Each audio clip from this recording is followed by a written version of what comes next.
Welcome back to the Chattable podcast, where we learn real English in real life, enrich your vocabulary, and feel proud. Imagine being Novak Djokovic for a second. Oh man, just exhausted. Yeah, exactly. You've just battled on a tennis court for like 4 exhausting hours. You walk into this sterile press room, sit down, and suddenly 40 different reporters start shouting these tiny rapid-fire questions at you all at the exact same time. Yeah, just total, absolute chaos. Right. So how do you capture that specific feeling of being completely overwhelmed by outside pressure? Well, in this episode, we're exploring how English speakers take highly literal, everyday physical actions and map them directly onto our most stressful social situations. And that translation from physical space to psychological states is just one of the most fascinating mechanisms in language. I mean, we rely on muscle memory to explain social dynamics all the time. We really do. So we're going to examine one phrase that perfectly captures that feeling of an external attack, like that press conference. And then we'll look at the internal defense, the mental countermove we use to protect ourselves. 2 distinct phrases, attack and defense.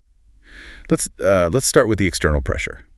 I want to look at the phrase used to describe that Djokovic scenario because it's incredibly visual. Great, lay it on me. So the sentence is, in every press conference, reporters pepper Novak Djokovic with questions about when he will retire. Ah, they pepper him. Yeah. Just hearing that, you instantly picture the camera flashes, the overlapping voices. It's a highly aggressive environment. It is. And the sensory overlap there is what makes the phrase survive. To really get why we use the word pepper as a verb, you have to look at the physical tool itself. Like an actual pepper shaker. Exactly. Think about a standard glass pepper shaker on a kitchen table. Its entire functional design is based on, chaotic distribution. Because if you just unscrewed the metal cap and dumped it... Right. You drop one huge, unusable chunk of spice onto the plate. Which totally ruins the meal. Exactly. So the shaker prevents that. When you shake it, you force dozens and dozens of tiny, rapid specks to spray all over the food simultaneously. You can't even track a single speck as it falls. No, you just experience the sheer volume of the spray. And sometime in the 1800s, English speakers observed that physical action and realized, this is the perfect metaphor for a social barrage. So they just turned the noun into an action. Yeah. To pepper someone means to hit them rapidly and repeatedly with small things, usually questions or requests or, minor criticisms. You see this dynamic constantly in the tech industry, actually. Think about when Tim Cook announces a new Apple product. Oh, yeah. He spends an hour on this highly controlled, quiet stage. But the second the presentation ends and he steps onto the floor, the environment totally flips. Instantly. He is surrounded by tech journalists, and they immediately pepper him with incredibly specific questions about battery life and, microchips. Yeah. It's just a flood hitting him from every angle. And the attack is entirely decentralized. Just like you can't focus on one speck of spice, Tim Cook can't isolate one question about battery life when 6 other people are shouting about microchips in that exact same millisecond. Yeah, they're deliberately trying to bypass his conversational defenses. Exactly, through sheer quantity and speed. But you definitely don't need to be at an Apple launch to experience this. Oh, no, definitely not. Anyone who has spent time around a toddler knows this feeling intimately. Oh, man. Young child discovers the word why, and suddenly you are under siege. Why is the sky blue? Why do I have to eat this? Why is the dog barking? Right, and each individual question is tiny and harmless. Completely harmless. But the relentless repetition transforms it into an overwhelming psychological barrage. Because the human brain actually struggles to parse multiple overlapping audio inputs. When a kid peppers a parent, or journalists pepper a CEO, they're creating an inescapable swarm. Right.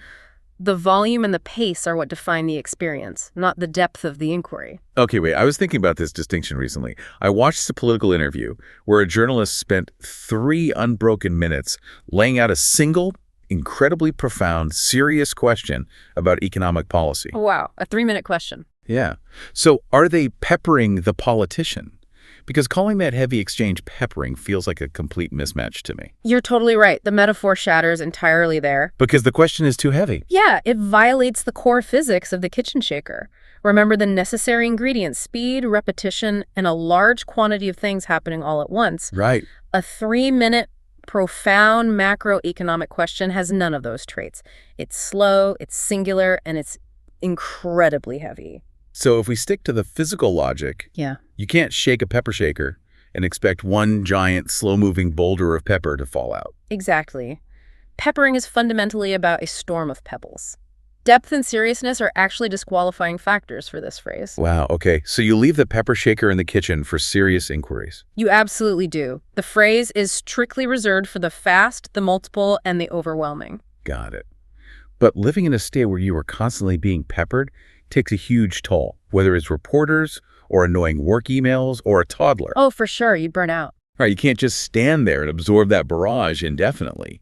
We need a way to process the pressure. We need a defense mechanism. And interestingly, just like we look to the physical world for the attack, we look to our own bodies to invent the defense. Yeah, a perfect physical and mental countermove to prevent getting overwhelmed. Which is? Let's look at it through an economic lens for the target sentence. With persistent inflation over the last few years, it is extremely difficult for most consumers to shrug off the rising gas and energy prices as if everything is okay. Shrug off. The literal body language there is so universally recognized. Yeah, just lifting the shoulders straight up toward the ears. Often with turning the palms outward, right? It's one of our most deeply ingrained gestures to signal a lack of knowledge or a lack of care. It essentially mimics a turtle pulling its head into its shell.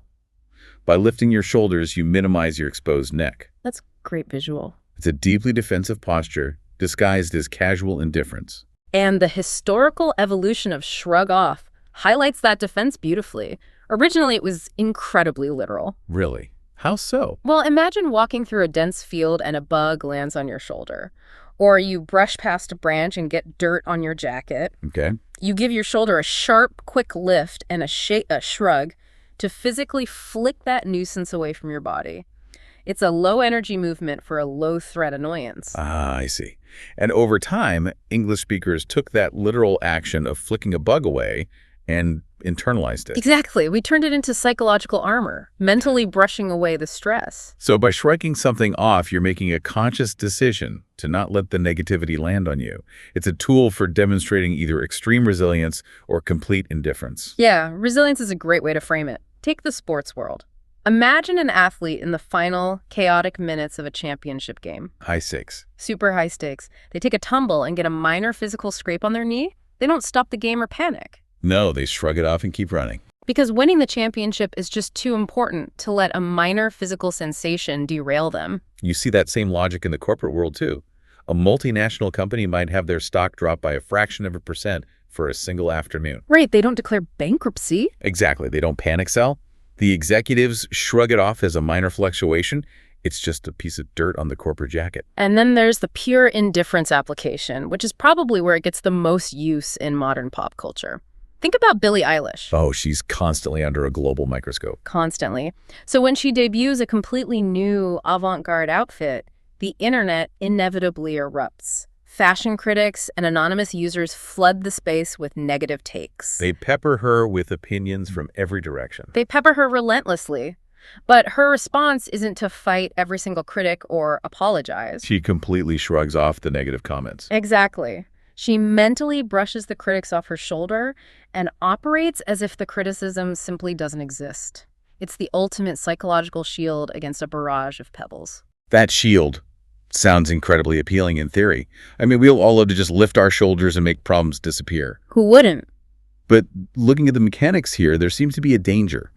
We established that a 3-minute macroeconomic question is a boulder, not a pebble. Right.